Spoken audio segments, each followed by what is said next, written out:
Hello. How is everyone today? Everyone's feeling good? Today we're going to be talking about what's new in Xamarin Forms. How many people are using Xamarin Forms?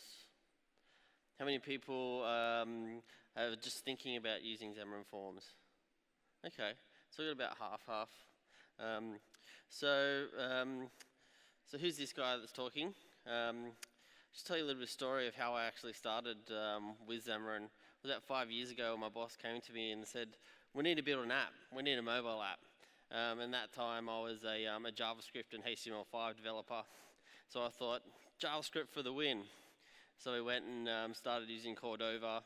About 3 months later, I delivered this app to my boss, and he wasn't happy. He wasn't happy that it didn't look and feel like all the other apps that he used on his phone. So I went back to spend another week trying to do the performance in this app, and then I took it back to him, and he still wasn't happy. He's like, "Why doesn't it look like this app? Look at this app. I need it to look like this." And it was actually a colleague 5 years ago that mentioned Xamarin to me. He's like, "This JavaScript app that you're doing, it's just shit, and it's not going to be any better. You can't fix it." So I didn't actually believe that you could code C# and you could actually build a native app.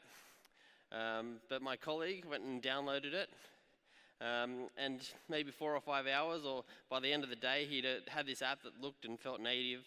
And we were using a product called Monotouch Dialog. Has anyone heard of Monotouch Dialog? Yeah, so that was kind of a precursor to Xamarin Forms.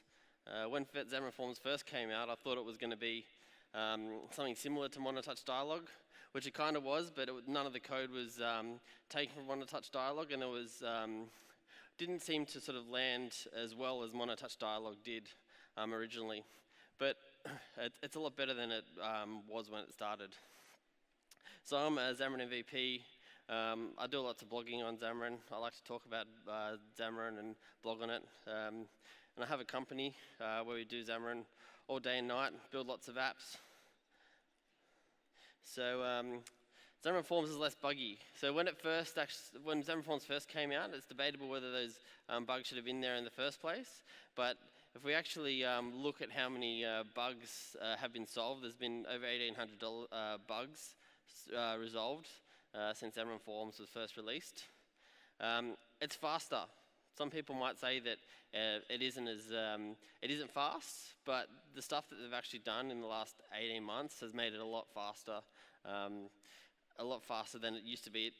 We actually get 5 to 10 times more performance than we did before with 1.0. It's open source. So has anyone actually looked at the Xamarin Forms code base, played around with it? Has anyone done a pull request? Not yet.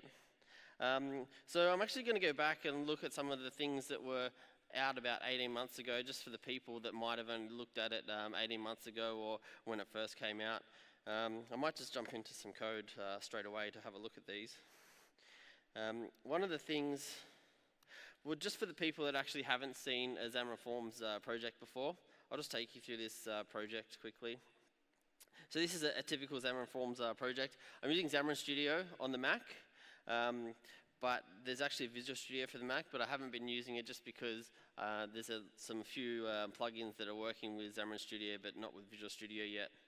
So I've actually got my portable class library. So if I jump into this here, you can see that I'm using a PCL, profile 295, which is my common library. And I've got my Android project and my iOS project over on the left here. And UWP, which I can't actually run because I'm not set up with Windows at the moment. So one of the things that was released in 1.3, so this was about 18 months ago. So if you've created a new Xamarin Forms project recently, this actually comes out of the box. But there's a new application class, which is a model application which you use in a portable library, and it maps to some native functions on the native platforms. So you can see here, I've got these on-start methods, the on-sleep, on-resume. One of the other things that you can notice is it's got this main page. So the main page is actually what becomes the main page of your application on all the native platforms. Some of the other things, if you come from a WPF background or UWP, There's behaviors and triggers. So if you've got that XAML experience, you can actually use those XAML features. There's a little differences with them compared to the native XAML support. But you can see here, just taking a look at this behavior. So this behavior makes sure that we've got a valid name, so it doesn't allow me to put in any numbers or anything like that. I can only put in text and spaces. So what I can actually do is, let's start off by having a look at this application, which I've been playing around with. So this code is up on GitHub if you want to have a look at it. So this is a little project that I've been playing around with, trying to sort of mimic the Facebook UI. And if you have a look here, if I pull out the side here, you can see I've got a little search bar. But in this search bar, I'm allowed to type in numbers. So I just want to change that so I don't actually have to, so I can't type in those numbers. So in this case, I'm going to use this name validation behavior. So if I jump into my menu here, open up my search bar.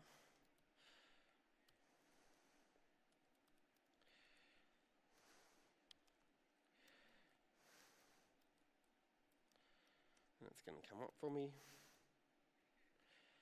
If I run that again,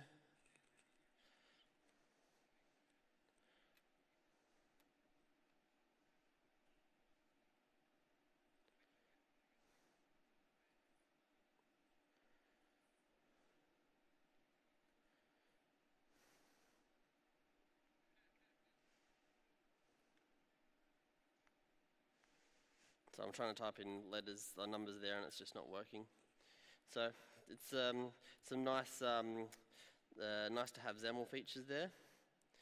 So what we can also look at is these features. They're not really big features that you hear of, but they're really essential to creating applications, and you'll probably use both these features in applications that you build. So sometimes when you're doing navigation application, you want to stop a user from going back. So let's just open up one of these pages here. Let's just do it on the pinch. So what I can actually do is put in navigation page, and then set has back button.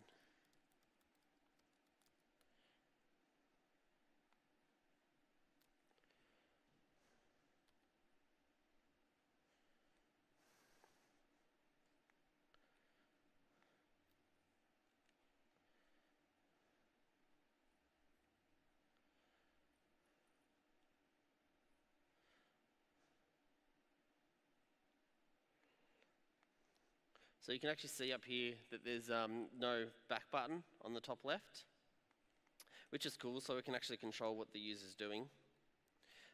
But the problem is if I actually load it up on Android, Android has a hardware back button. So there's actually another override that we can do when the back button's pressed.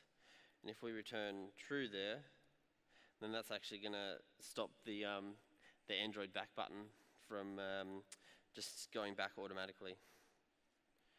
So it's actually quite useful, and you'll probably use it in any app that you build for various reasons. So let's just continue on. So as you saw, the new application class, you've got those events there which are sort of common in a common library, but they're actually mapped to the native events on the platform. Behaviors, triggers. So most of this stuff is just for if you want to download the PowerPoint document. And navigation set has back paid and on back button pressed. So 1.4, there was some scroll view and list view enhancements.